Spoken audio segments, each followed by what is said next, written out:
Okay, magandang hapon po mga ka-rice mill. Ito ating binibidyohan ay ito sa Mutyong Samar, Barangay Malubago. Malubago, Malubago. Ano ba ito?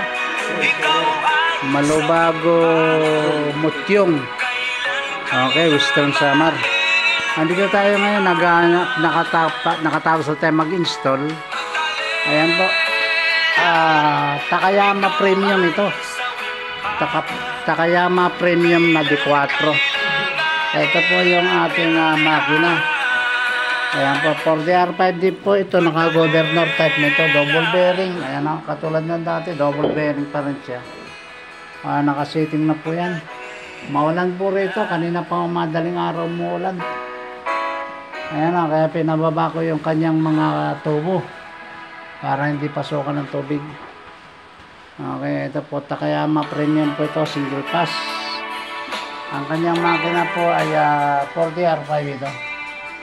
Madilim. Okay, madilim na. 40R5, okay. Ayan po, yung kanyang injection pump, dati pa rin.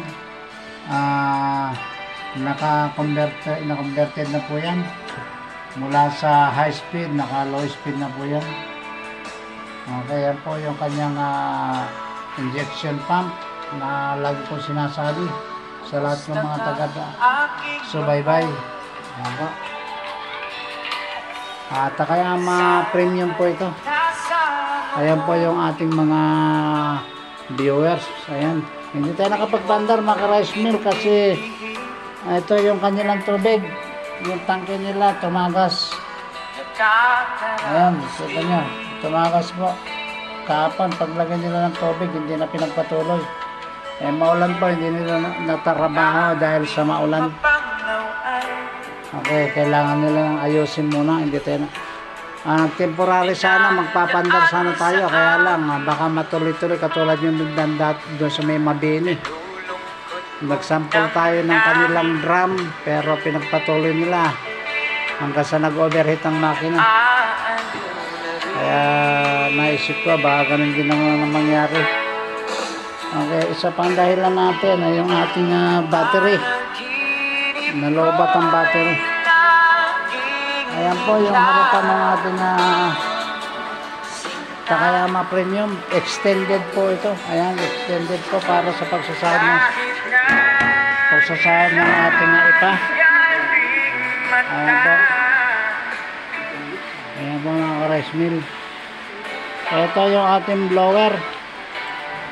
Ayan yung ating blower. Super laki po niyan. Lakas po ng ating suction blower. Kaya yung ating bigas ay siguradong malinis. Wala nang takya po nito. Ito yung kanyang winnower. Kung nakikita nyo, ayan, winnower na. Sarado na lang muna natin. Baka pasukan ng daga. Okay po. Malaki po yung ating suction blower. Ayan po. Yung pickup blower natin yan. Ayan ang dahilan sa magandang ating bigas, mga ka-rice mill. Okay po, shout out po sa ating mga taga-subscriber. Kay Sir Winnie Purog ng Talibon, Bohol. Shout out po kay Sir Lucelo Misiona ng Sibilia, Bohol. Maraming salamat po sa inyo. Kay Sir Ray Tupas ng Negros Occidental. Shout out po. At saka kay Ma'am Misiona, Eva Misiona po sa Sibilia, Bohol. Ayan po yung ating ayan po, nagre-ready na kami. Pauwi kami muna po. Pauwi na po muna kami. Ayan na, babalikan na lang po natin ito kung ano man ang magiging desisyon ni Kapitan. Ayan na. Okay, Eva Misiona po na Sibilia, Bohol. Shout out po kay Sir Chris ng Panglao Negros Bohol. Ayan po, Bohol. Kay Rodi Tabal, darating po sa Kamiseños dyan sa Bicol. Rodi Tabal, dyan po yan sa Buhay, Camarines Sur, at saka dyan po sa may Malinaw. Sa Malinaw po, darating din po kami dyan sa Bicol, hintayin nyo lang po kami.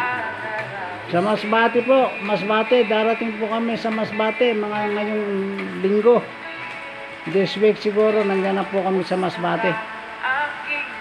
Okay, shout out din po kay Sir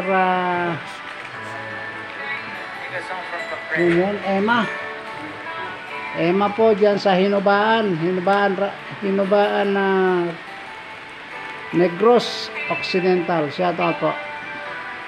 Okay, dito na lang po. Maraming salamat po.